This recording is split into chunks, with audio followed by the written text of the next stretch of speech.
మళ్ళీ ఒకసారి ఒకటే మాట, మనం తెలంగాణోళ్ళం ఎవరి ఆంక్షలకు భయపడేటోళ్ళం కాదు. ఆనాడు ఆంధ్రోళ్ళు పెద్ద పెద్ద నాయకులు వందల ఆంక్షలు పెడితే తోసుకొని పోయి ముళ్ళ కంచెలు దాటుకొని పోయి బుల్లెట్లకు ఎదురుగా పోయి ఉద్యమం చేసినటువంటి వారసత్వం ఉన్నది.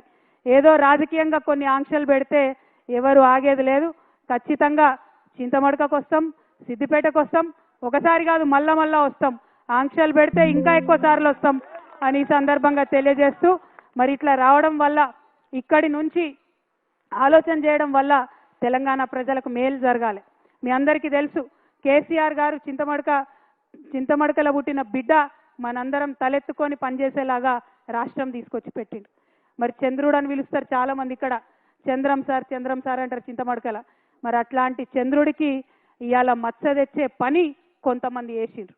నేను అదే మాట చెప్పిన, మచ్చలేని చంద్రుడికి మీరు మచ్చ పెట్టిరనే మాట చెప్పిన.